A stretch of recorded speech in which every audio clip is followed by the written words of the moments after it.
Hello, everyone, and welcome back to a new episode of Exploring the Metaverse. I'm excited to welcome two guests to talk about mixed reality devices and the intersection with an area that is very interesting, which is art and technology.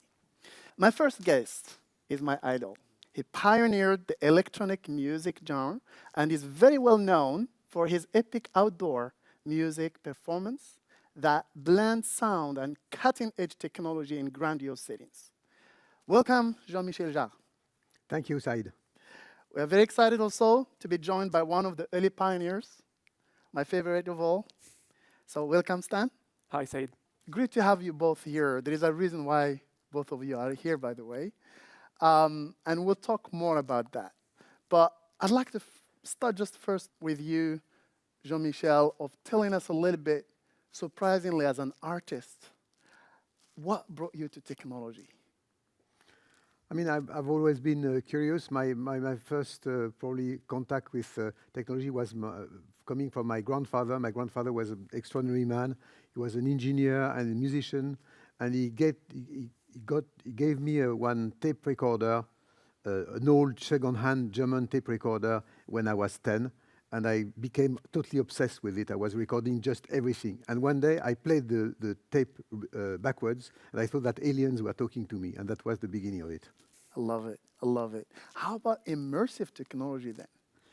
Yes, and then immersive technology for me is a very old concept. The first immersive object is a book. When you read a book, whatever it's Shakespeare or Harry Potter, you imagine being a viewer, an actor or a spectator.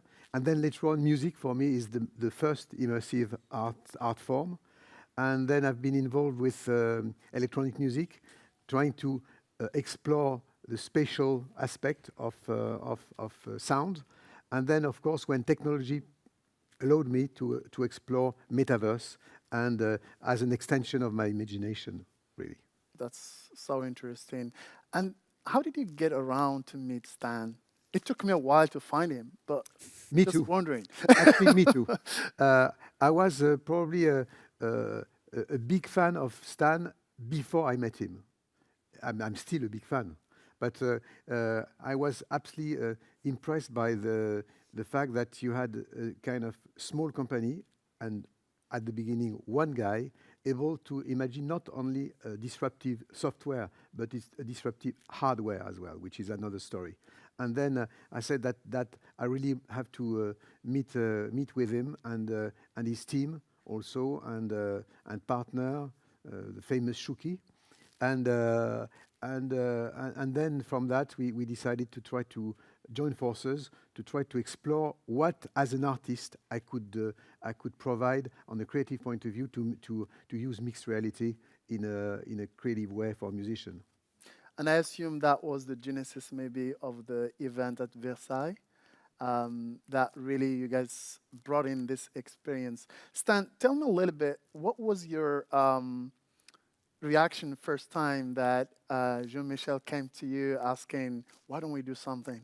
It was very emotional at first because when you create things, when you build things with your hands, when you see them being used by other people, like Jean-Michel, it's already a sign of success maybe, that you did something interesting that people want to use. So yeah, it was a great emotion on that day when we met, but also when we continue to work together. And the culmination of that, for now only, is this show in Versailles that Jean-Michel performed on the day after Christmas Eve, and using the Lynx R1 headset during the full show for this hybrid creation, where he was able to perform in real life in the Hall of Mirrors, but also in the virtual world, and that was a great demonstration of the technologies we're building. But they only stay technologies if people like Jean-Michel don't use them. So seeing what we've built in the hands of other people is it's really exceptional. And when I started that company, I had no idea that it would go this far, to be honest. Yeah, that's understandable fully. Jean-Michel, first time you put your hands on Lynx device, You What mean was the reaction? yeah, I've been blown away by the fact that I used to use VR headset before, and I'm slightly claustrophobic. So that always been a kind of effort for me, even if I love metaverse and VR. And suddenly, when I uh, I used the Lynx for the first time, suddenly I felt free. I felt suddenly something that was like my glasses, something that I've always been close to. And also the fact that you can have the possibility to have some space on each side, create a kind of link, unusual link with reality. When we are talking mixed reality, even the headset, the object itself, is a mixed reality concept. Oh, that's amazing. And as you look in today into technology and mixed reality included, are there any further blends that we should be expecting from you working eventually with Stan that really will change how the art is coming to be? Absolutely. I think, mixed reality is one of the future of performance for artists. The fact that you can imagine the first AR concerts where everybody in the audience can wear a Lynx, and then, sharing a unique event, which would be like, let's imagine that I'm on stage here just with some instruments, with no lights, no stage design, no scenography, and the whole scenography is coming from your device, from the VR world, and that, of course, is allowing you to create something what is much beyond the imagination of anybody, including mine. Yeah, perfect. And Stan, now where with the state of art where you are, what's next?